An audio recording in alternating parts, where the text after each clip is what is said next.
Hola, muy buenas tardes, bienvenidos a los debates del Informador. El día de hoy tenemos de invitados a presidentes de los partidos políticos aquí en Jalisco. Hay muchas preguntas que hacerles, principalmente por los cambios en la radiografía política que hubo tras la elección de hace 2 domingos. Acompáñenos.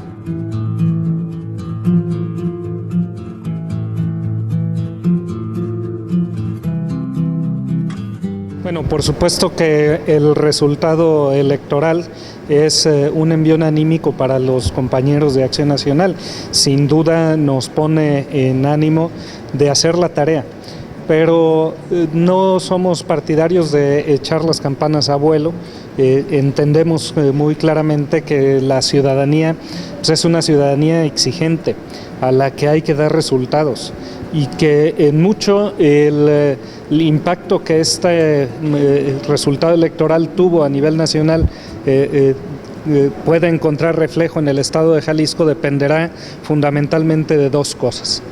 La primera es el desempeño que tengan los gobiernos que fueron electos en esta jornada electoral. Y segundo, que aquí en el ámbito local el PAN haga su tarea. Y su tarea tiene que ver con estar de regreso con cercanía con las personas, con fortalecer su estructura y su organización y con abordar los temas que nos parece que son significativos para la vida comunitaria. No, en ese sentido yo creo que no hay modificaciones algunas. Ciertamente Arturo Zamora es el secretario de Acción Electoral del Comité Ejecutivo Nacional, pero su trabajo yo creo que no desmerece sus expectativas políticas y sigue siendo un cuadro muy valioso para el partido en el Estado y a nivel nacional. Sin embargo, yo sí creo que hay repercusiones. Los resultados electorales no fueron tan favorables para el PRI como los priistas lo esperábamos. Sin embargo, creo que tampoco es como para sentirnos derrotados de antemano. No creo yo en las derrotas anticipadas y para nosotros es un aliciente para redoblar nuestros trabajos y por supuesto hacer un ejercicio de autocrítica y de reflexión para ver por qué se perdió en los estados donde se perdió. Yo escuchaba las preguntas, una repercusión. Yo iba en una alianza con el PRI en algunos municipios, en algunas candidaturas a gobernador. A mí me hace una reflexión que tenemos que trabajar como lo estamos haciendo aquí. El verde está más fuerte que nunca en mi estado, en el estado de Jalisco. Nosotros tenemos que festejar lo que vivimos o lo que vimos en las elecciones para ver qué se está haciendo bien y qué se está haciendo mal. El hartazgo de la gente nos ayuda a hacer una autocrítica para trabajar y para demostrar qué es lo que nosotros queremos, qué es lo que nosotros le vamos a ofrecer a la ciudadanía y qué vamos a hacer nosotros para poder seguir gobernando. ¿Cómo repercute este resultado a nivel local? Jalisco representa poco más del 6% del total del padrón que existe en el país. Ese 6% habla pues de la importancia que tendrá en el 2018. Pero otra arista del resultado es que ningún partido por sí mismo alcanzó el 30%, ni siquiera el 30% de la votación, lo cual pone en perspectiva la posibilidad de coaliciones.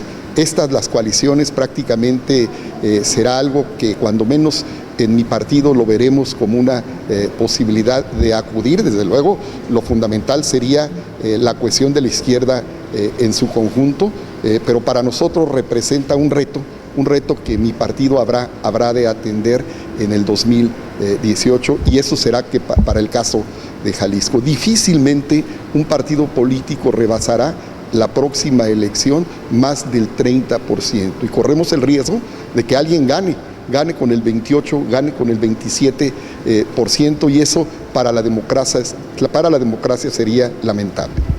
Me parece que estas elecciones dejan un sabor amargo en cuanto a la capacidad del Instituto Nacional Electoral para poder estar en sintonía con los organismos públicos locales electorales. y que, por ejemplo, la cuestión del programa de resultados preliminares no estuvieron a tiempo, hubo muchas inconsistencias y el árbitro electoral entonces no está a la altura de la diversidad y de las contiendas que estamos teniendo en los distintos estados del país, y que esto pues necesariamente va a cuestionar en algún sentido el futuro.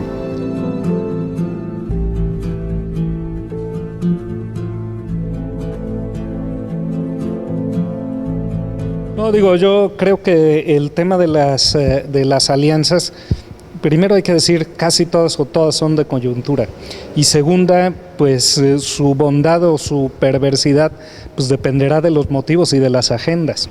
Nadie le reprocha en estos momentos al PP y al PSOE en España que hubieran tenido tentativas de construir gobierno juntos.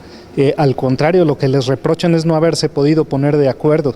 Y si hay partidos que han tenido una agenda diferente de manera histórica en España, pues han sido estos dos. Aquí lo central es bajo qué agenda se construye una coalición, y creo que los ciudadanos piden sobre todo eficacia en los gobiernos. Y ciertamente en relación con el Río Santiago me parece muy dañino para el Estado mismo que ninguno de los gobiernos que han pasado, incluyendo a los de Acción Nacional, hayan podido entrarle a la solución del problema. Ojalá también sea un tema de agenda del Congreso del Estado, no solamente un tema de mayoría en la comisión. Si bien no fue una expresión textual del agua y el aceite entre Acción Nacional y nosotros, lo que se ha puesto el acento en donde nos hemos coaligado es el interés de la sociedad. Lo hemos hecho buscando la alternancia en estos gobiernos y lo logramos.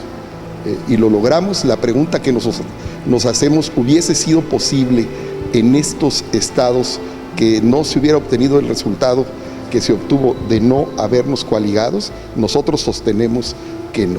Si hay algo que tiene este partido es un capital humano, diría yo, casi desbordante. Es decir, hombres y mujeres abundan con estas posibilidades, y me parece que faltan 20 para las 12 todavía como para apuntar a alguna compañera o algún compañero. Ya lo dijo el presidente del Comité Ejecutivo Nacional, que en su toma de posesión, que el PRI ha abierto a la posibilidad de analizar candidaturas ciudadanas. No, pues yo no tengo nombres en este momento, yo estoy hablando de lo que mencionó el presidente del Comité Ejecutivo Nacional cuando tomó posesión, pero nombres pues puede haber muchos, y eso lo decidirá en su momento. No estoy en la tesitura de hacer un destape anticipado. Demostrar, yo nada más yo tengo que felicitar y celebrar que haya voluntad de entrarle a los temas. Yo creo que es la única solución, entrándole todos los partidos, dejando a un lado el interés personal, partidista y de grupo. ¿Yo qué tengo que hacer? Terminar de legislar y ver qué va a suceder conmigo. De estas elecciones, algo que se debe reflexionar muy bien aquí, porque en ese sentido somos pioneros con la ley electoral y de participación ciudadana, es qué pasó en el Distrito Federal, en el exdistrito federal. O sea, ¿por qué ante la convocatoria para una asamblea constituyente, que es una de las máximas expresiones de la democracia participativa, hubo un 73% de abstencionismo? Eso es muy preocupante, porque quiere decir que no está funcionando el appeal, el atractivo democrático, y ello con seguridad que hace que se muestre que hay, sí, en los partidos hay personas que son políticos profesionales muy metidos en esto, pero ¿qué tanto ha permeado hacia la ciudadanía? Creo que es una buena pregunta, y estas elecciones nos dejan ver que hay muchos huecos en ese sentido.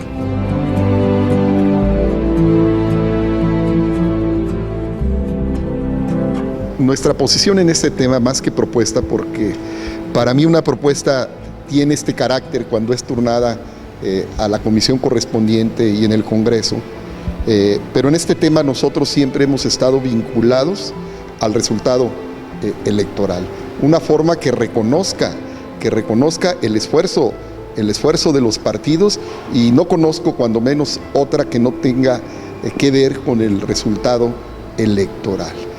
Siempre hemos nosotros insistido que el financiamiento público para los partidos es esencial, porque vulnerar esta posibilidad es generar la posibilidad de financiamiento que venga de otro, que tenga otro origen. Y esta tentación donde el financiamiento viene de procedencia dudosa en campañas electorales, reconozcámoslo, está a la orden del día. Mira, como está, yo veo que tú comparabas con Nuevo León. Nuevo León no tiene los municipios que tiene Jalisco, aquí son 125 municipios, es mucho más grande. ¿Y qué ha pasado?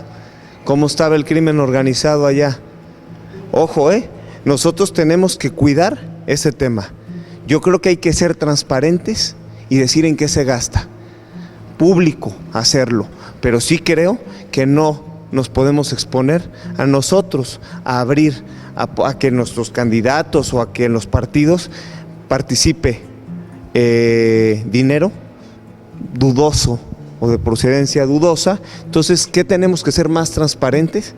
Decir en qué se gasta, ser claro en lo que lo hacemos, pero no tratar de hacer unos modelos que, si te das cuenta, Nuevo León, cómo tuvo el tema del crimen organizado, cómo estuvo en Veracruz. Ojo, tenemos que cuidar. Nosotros hoy vivimos un tema un poco más tranquilo en ese tema, por eso tenemos que ser, transparentes y cuidadosos. Bueno, yo en principio no me opondría a una discusión sobre el tema de los porcentajes, pero hay que verlo todo esto en el contexto de cuál fue el origen del financiamiento público para las organizaciones políticas. Precisamente la intervención de recursos de procedencia ilícita que en un momento dado prácticamente secuestraron a todas las organizaciones políticas a través del financiamiento ilícito y a través de la inyección de recursos que no eran del todo legales.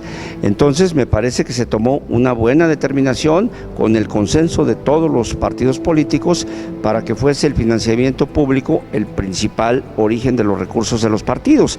Entonces yo sí te digo que no me opondría a una discusión en términos de los porcentajes, pero sí creo que debe mantenerse el financiamiento público, sobre todo en momentos que siguen siendo difíciles en el tema de la posible inversión de recursos ilícitos en las campañas políticas o en las actividades políticas cotidianas de todos los partidos.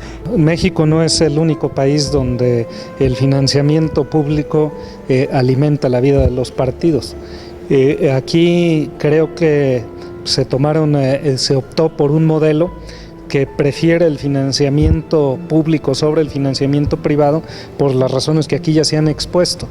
Finalmente, preferir el financiamiento privado, aunque tenga proveniencia lícita, tiene también sus problemas, como se aprecia en otros países, porque son los grandes grupos de lobbying, los grandes cabilderos, los grandes intereses, los que están detrás muchas veces del financiamiento a los partidos, alimentando o proponiendo políticas que no necesariamente van a favor del bien común.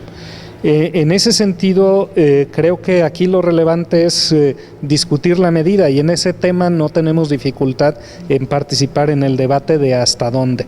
Y me parece que, por otra parte, también cuidar muy bien el tema de la rendición de cuentas. Creo que en este país no hay entidad pública que esté tan vigilada como lo está el gasto de los partidos. México es el primer lugar por mucho en América Latina en donde más se desconfían de las elecciones por la cuestión de los fraudes que permanecen y la inequidad, ¿no?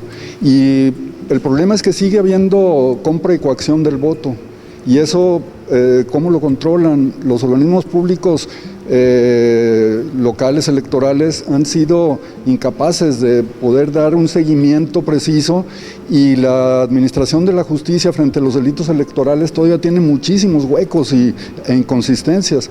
Entonces, creo yo que a la par del cuestionamiento sobre si es más conveniente, por ejemplo, que el financiamiento de los partidos sea así eminentemente público, porque eso le da solidez a nuestro sistema político, pero que sea a partir de los votos y no del padrón, pues es, por ejemplo, una de las preguntas que nos necesitamos responder. La otra pregunta es, ¿por qué los partidos siguen siendo los que definen los términos de esas proporciones? No hay organismos de contrapeso en la federación, en los congresos locales, que permitan que no sean juez y parte los partidos con relación a la fijación de salarios, de topes de campaña, etcétera, etcétera. Ahí también tenemos otro campo de cuestionamiento muy importante. Creo, pues, en síntesis, que mientras existan todavía desconfianzas frente al sistema electoral, lo que necesitamos son reformas constitucionales que permitan dar una visión de conjunto sobre lo que representa la impunidad y la corrupción y el manejo de los recursos públicos.